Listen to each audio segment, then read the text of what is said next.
우리 인사하고 말씀을 드립시다.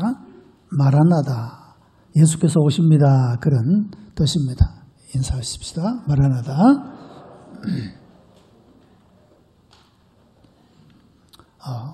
오늘 우리의 삶에 무엇보다도 절실하게 예수 그리스도께서 오심이, 함께 하심이 필요합니다. 우리의 영원한 미래도 마찬가지입니다. 우리 주님이 우리 가운데 오셔서 현재와 미래의 은총으로 채워주시기를 축복합니다. 기독교의 종말은 세 가지 초점에 가지고 있습니다.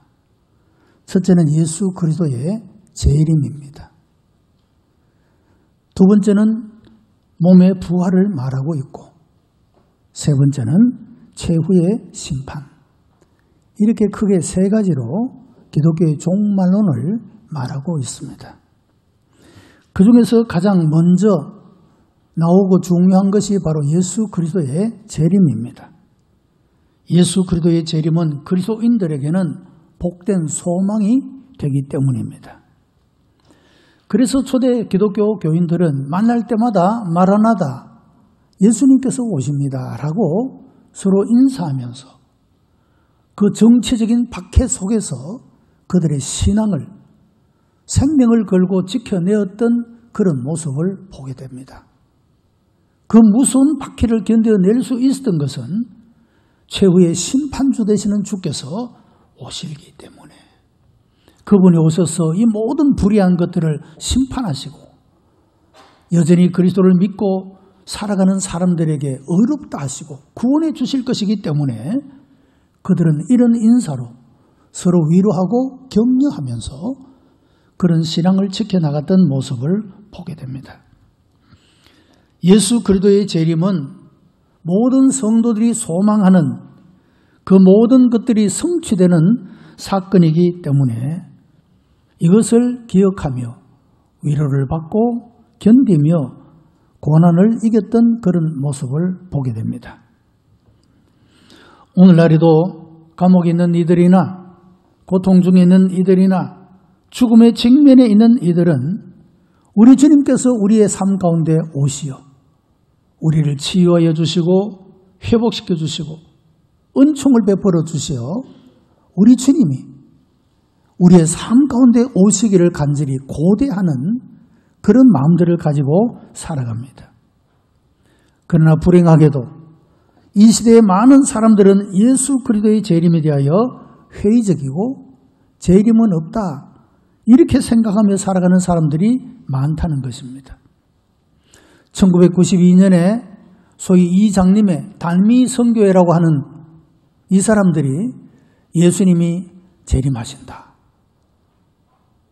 이런 헛소문을 퍼뜨려서 사람들이 예수 그리스도의 재림에 대하여 실망하는 마음을 가지게 되고, 일반 사람들은 손가락질을 하고 조롱할 뿐만 아니라 믿는 사람들조차도 예수님의 재림은 없는 것 아닌가라고 하는 이런 회의 속에 빠지게 되고, 연약한 사람들은 재림은 없는 것이야 라고 그렇게 재림을 포기하는 그런 모습을 가지기도 했다라고 하는 것입니다.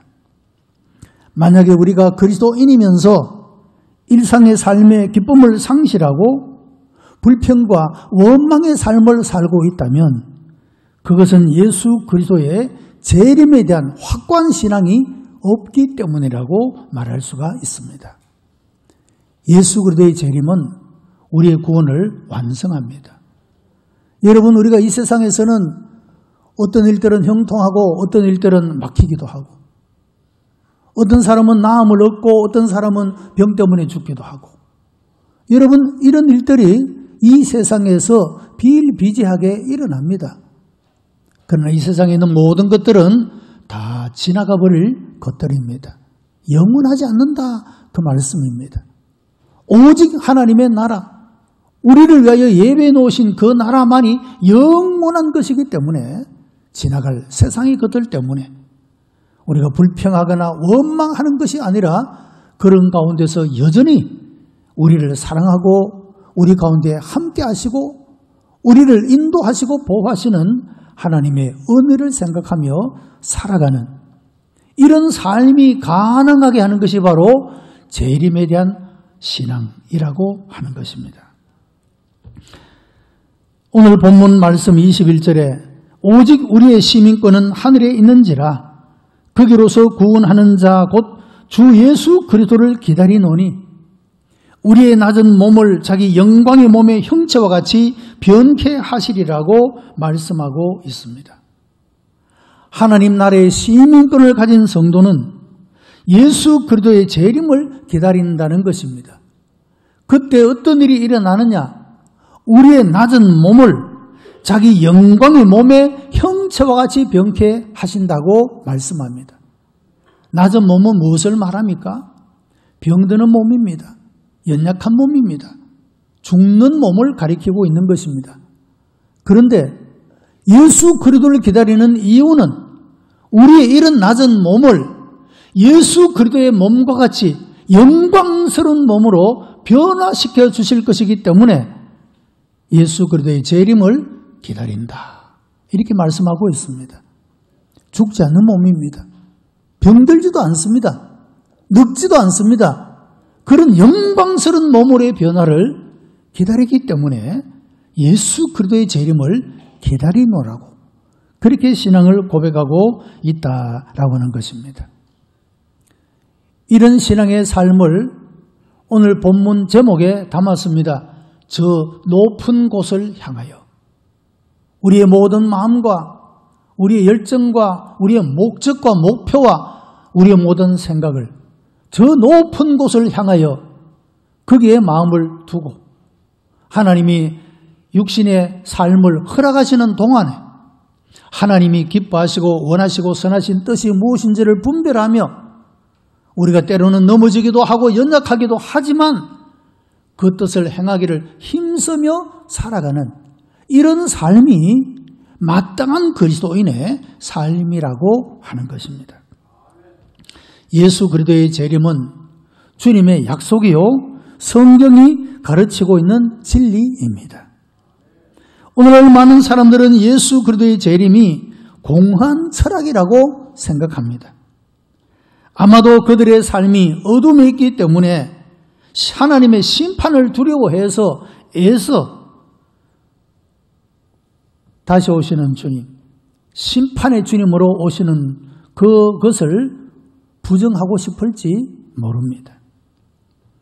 그러나 그리스도인들은 결코 부정하지 않습니다. 왜냐하면 예수께서 하신 약속이요 성경이 가르치고 있는 진리이기 때문입니다.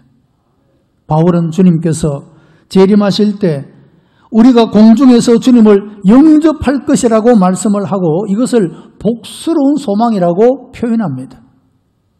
베드로는 이것을 가리켜 산 소망이라고 그냥 단순한 희망사항이 아니라 살아있는 소망이라고 그렇게 표현을 했고 요한은 모든 눈이 구름을 타고 오시는 그분을 볼 것이라고 말씀을 했습니다.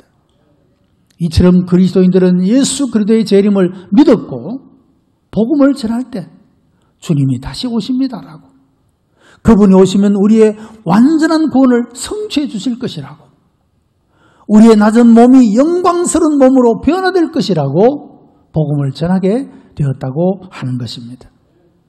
우리 모든 성도들이 하나님의 약속을 믿고 성경이 가르치는 진리 안에서 우리의 삶을 세워나가게 되기를 바랍니다. 두 번째로 재림에 대한 신앙은 우리 현재의 삶을 변화시켜 줍니다. 영국의 유명한 사회개혁자는 나는 지난 40년 동안 사회개혁을 위해 일하였지만 주님의 재림을 생각지 않고 행한 일은 한 시간도 없었다라고 고백했습니다. 재림에 대한 신앙은 사회의 개혁 이유와 그 방향을 제시해 준다 그렇게 말할 수가 있습니다.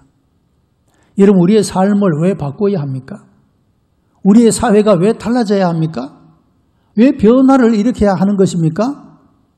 그것은 주께서 불의한 세상을 심판하시기 때문이라고 하는 것입니다. 그래서 우리는 우리의 삶을 바꿔야 합니다. 하나님과 원수가 되며 살아가는 삶, 하나님의 뜻과 반대가 되는 삶을 살아가는 우리의 삶을 바꾸어야 한다는 충분한 이유가 있다는 것입니다. 여러분, 많은 사람들은 정치적이고 문화적이고 사회적인 개혁을 부르짖습니다. 그런데 그 목적과 방향은 성경이 가르치는 것과는 다르지 않습니까? 이 세상에 안락한 삶과 편안한 삶에 그 초점을 두고 있을 뿐입니다. 그러나 진정한 개혁의 삶은 불의를 심판하러 오시는 그 주님 앞에 우리가 당당히 설 수 있기 위하여 그런 이유에서 우리의 삶을 바꿔야 한다. 이것을 가르치고 있다는 것입니다.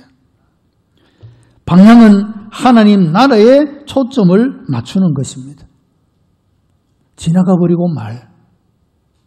우리에게 있는 모든 것들은 다 지나가버리고 말 것들이 아닙니까? 그 귀한 생명도 한계가 있는 것이고 우리가 하고 있는 열정을 가지고 뭔가 하고 있는 그 일도 지나가 버릴 것이고 이 모든 것들이 다 지나가 버린 이후에 남아있는 것이 무엇이냐? 하나님 나라, 영원한 것. 여기에 초점을 맞추고 살아가야 되기 때문에 그래서 개혁의 이유와 방향이 있다. 그렇게 말할 수가 있다는 것입니다. 그런 의미에서 재림에 대한 신앙은 현재 우리의 삶을 분명히 다르게 만들어 준다라고 하는 것입니다. 우리가 어떻게 살아야 하는가?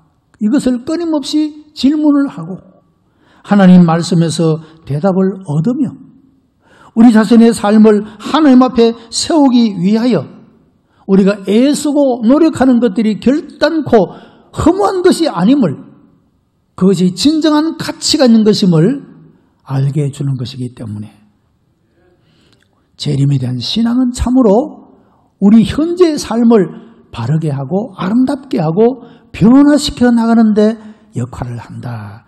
그렇게 말할 수가 있는 것입니다. 1960년대 미국에서 인종차별 문제가 심각할 때 조지아주의 한 식당에 이런 현수막이 걸렸다고 합니다. 예수님은 다시 오실 것입니다. 우리는 여러분에게 봉사를 포기할 수 있는 권리를 보류합니다. 라고 하는 내용입니다. 여러분, 대부분 식당에서 일하는 분들은 소위 유색 인종입니다. 백인이 아닌 유색 인종들이 대부분 그런 일을 하고 있지 않습니까? 그런 가운데서 인종적인 차별을 받습니다. 대우에도 차별을 받았을 것입니다. 그 차별은 보이게 보이지 않게 많았지 않겠습니까? 그런 가운데서도 그들이 여전히 그들의 봉사를 그리고 이웃을 향한 사랑을 쉬지 않을 수 있었던 이유가 무엇이냐?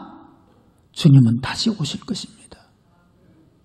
주님이 다시 오셔서 이 모든 불의를 심판하시고 하나님 앞에 살아간 삶을 하나님께서 거두어 주실 것이기 때문에 그래서 우리는 봉사를 쉴 수가 없다.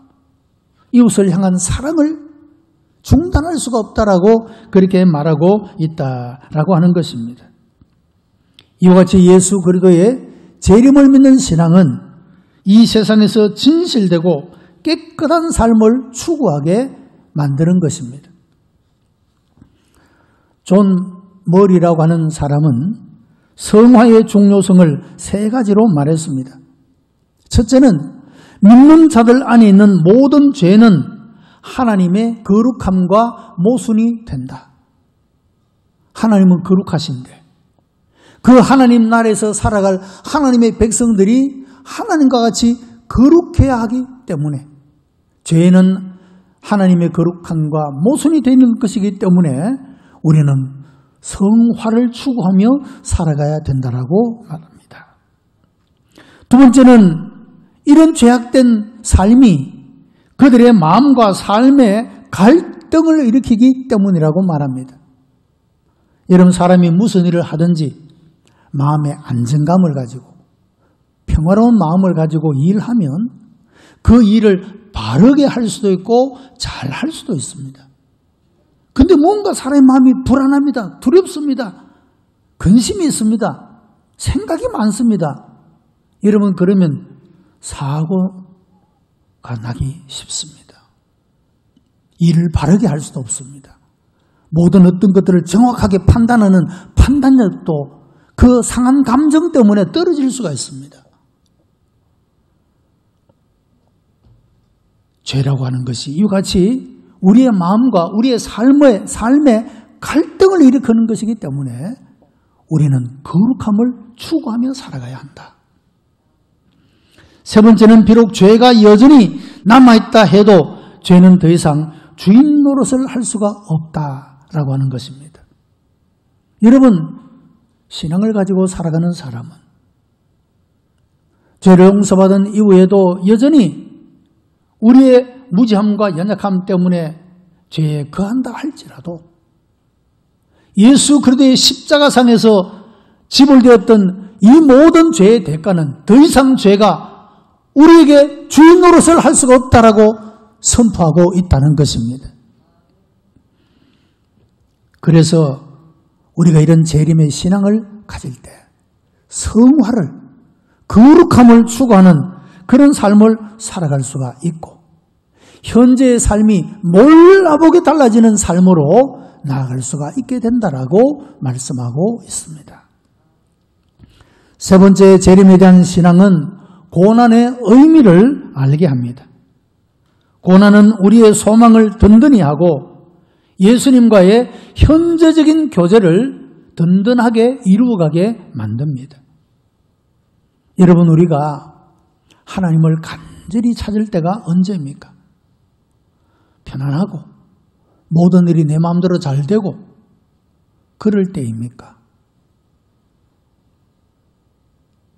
자신의 무능함을 느끼고 연약함을 느끼고 하나님이 도와주시지 않으면 해결할 수 없는 일을 만나게 될 때, 인생의 그와 같이 답답함을 만나고 어려움을 만나고 눈물 짓는 일을 만날 때입니까? 그런 고난은, 우리가 겪는 그런 고통은 우리가 하나님의 이름을 부르되 평안할 때 부르는 그 모습보다는 완전히 다르게 간절함을 가지고 주님의 이름을 부르게 되는 것입니다. 내가 주님과 함께 동행하며 산다고 하지만 고통 속에 있을 때보다 더 절실하게 주님과 함께하는 삶을 경험하지 못할 것이다. 그런 말입니다. 그리고 그때 주님은 우리의 삶에 가까이 계시고 나를 도우시고 나를 치유하시고 나를 위로하시고 격려하시고 나를 만져주시는 그런 하나님의 손길을 그때 더욱더 확실하게 느낄 수 있기 때문이라고 하는 것입니다. 고난은 주님과의 교제를 더욱더 든든하게 해준다. 그런 말입니다. 로마서 5장 3절로 4절에 우리가 환난 중에도 즐거워하나니 이는 환난은 인내를, 인내는 연단을, 연단은 소망을 이루는 줄 알미로라. 우리가 견뎌내야 할, 인내해야 할 것들이 있고 우리를 다지고 또 다져야 될 연단들이, 이것들이 그 순간에는 괴롭고 아프고 힘든 것들이지만 결국에는 소망을 이루어내는 것이라. 그렇게 고백합니다. 여러분, 이런 어렵고 힘든 가운데서도 소망을 잃지 않을 수 있는 것은 바로 재림에 대한 신앙 때문이라고 하는 것입니다. 환난은 신앙의 신실성을 증명해 주기도 합니다. 여러분, 사람됨을 알 수 있는 것도 평안할 때가 아니라 문제가 있을 때, 그때 그 사람의 인격의 진면목을 발견할 수가 있습니다. 이는 사람이 좋을 때는 다 좋은 말 합니다. 좋은 표정 짓고 좋은 행동 다 합니다. 관계에 어떤 문제가 생길 때 욕도 합니다. 평소에 발견하지 못했던 그런 악한 모습을 드러내 보일 수가 있습니다. 무엇이 그 사람의 진면목을 드러내게 합니까? 평안할 때가 아니라 환난과 고통과 고난이 있을 때라고 하는 것입니다. 부부간에도 마찬가지 아니겠습니까? 평소에 싸우고 늘 다니는 사람 없죠. 늘 좋은 말을 합니다. 칭찬을 합니다. 존경을 합니다. 관계가 틀어지면 그때는 이상한 사람이 되는 사람도 있고, 그때 더더욱 나의 관용이, 나의 이해와 배려가 더 필요한 때라 생각하고 그렇게 더 존중히 여기고 더 귀하게 여기고 그 관계가 더욱더 신실해지는, 돈독해지는 그런 관계로 나아가는 사람들도 있습니다. 인격에 있어서뿐만 아니라 우리의 신앙에 있어서도 마찬가지다, 그 말씀이죠. 여러분, 마지막 추수 때에 알곡과 쭉정이라는 비유를 말씀했습니다. 알곡은 거두어서 천국 곳간에 들이고 쭉정이는 태워서 재가 되어버린다. 그런 말씀이 있지 않습니까? 여러분, 환난이라고 하는 것이 우리의 신앙이 알곡 같은 신앙인지 쭉정이와 같은 신앙인지를 판가름하게 된다, 그런 말씀입니다. 어려울 때 하나님은 안 계시는 거야. 이 신앙이라고 하는 것은 나에게 아무런 의미가 없어. 여러분, 이렇게 신앙을 포기하고 하나님도 버리는 사람이 있는가 하면 이때야말로 하나님을 붙잡을 때라고, 이때야말로 하나님의 능력을 경험할 때라고 하나님 앞에 더욱더 부르짖고 다가가는 알고 같은 신앙을 가진 사람도 있다는 것입니다.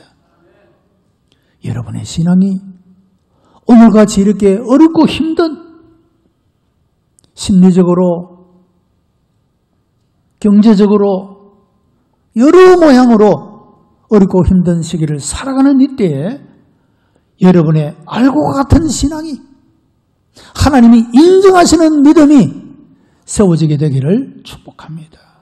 무너지는 자가 아니라, 뒤로 물러가는 자가 아니라 오히려 더 든든히 세워지는, 주님과의 교제도 더욱더 돈독해질 수 있는 이런 신앙으로 나아가게 되기를 바랍니다. 예레미야 17장 5절로 8절에 무릇 사람을 믿으며 혈육으로 그 권력을 삼고 마음이 여호와께서 떠난 사람은 저주를 받을 것이나 여호와를 의지하며 의뢰하는 사람은 복을 받을 것이라. 그는 물가에 심은 나무가 그 뿌리를 강변에 뻗치고 더위가 올지라도 두려워하지 아니하며 그 잎이 청청하며 가무는 해에도 걱정이 없고 결실이 그치지 아니함 같으리라 말씀했습니다. 여러분, 우리가 겪고 있는 우한폐렴은 또 하나의 고난이요 환난이요 재난입니다. 이런 일을 통하여 우리의 신앙의 신실성, 알고 같은 신앙, 하나님을 더욱더 의지하고 의뢰하는 신앙으로 세우기 위함인 줄로 믿습니다. 우리가 길단코 절망하거나 낙심치 않고 우리 가운데 계셔서 우리를 위로하시고 우리를 도우시고 치유하시고 회복시키시는 하나님의 은혜를 더 간절히 사모하면서 이런 하나님의 은혜를 만나게 되기를 바랍니다. 예수 그리스도는 재림하시는 그 날이 심판의 날입니다.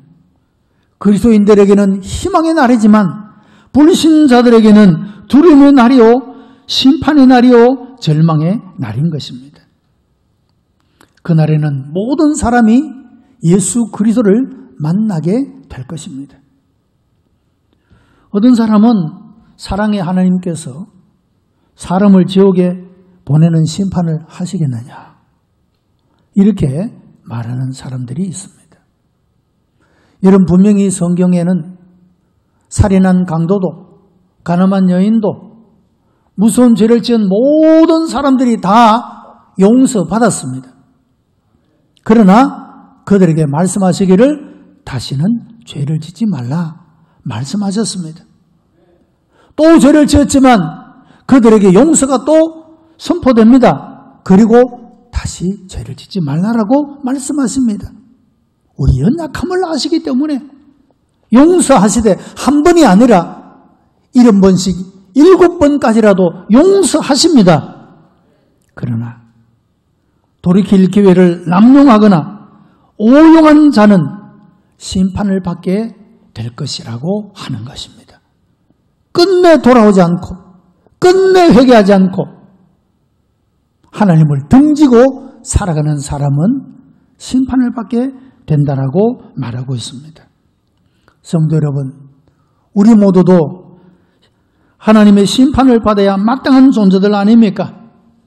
하나님의 은혜가 아니면 구원받지 못할 사람들이 아닙니까? 우리가 이런 하나님의 은혜를 바라보고 저 높은 곳을 바라보며 믿음으로 사는 사람에게 주신 하나님의 은혜 안에 거하는 복된 사람들이 되시기를 바랍니다.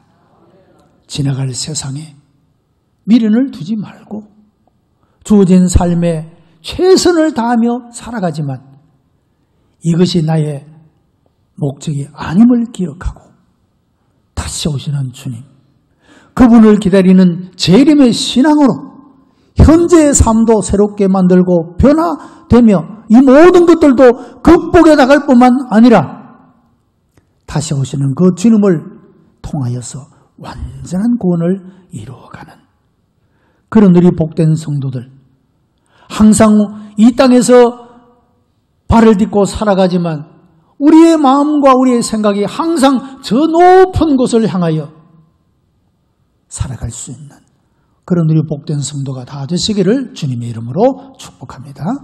기도하십시다.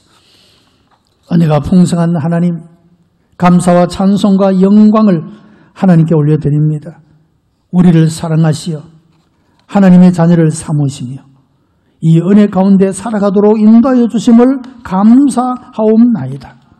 하나님, 우리의 삶이 우리를 불안하게 하고 두렵게 할지라도 하나님을 믿는 그 믿음으로 이 모든 것들을 극복하게 하셨고 그런 가운데서 우리의 신앙이 더 확실해지고 든든해지고 아름다운 신앙으로 세워지도록 역사해 주시옵소서. 모두가 알 것 같은 신앙 생활할 수 있도록 주님이 인도해 주시기를 비옵고 원하옵나이다. 하나님의 놀라운 자비와 인자하심이 오늘 이 땅 가운데 병들고 연약하고 부족한 가운데 살아가는 모든 이들에게도 이와 같은 하나님의 은총을 부어 주시옵소서. 구주 예수 그리스도의 이름으로 기도드리옵나이다. 아멘.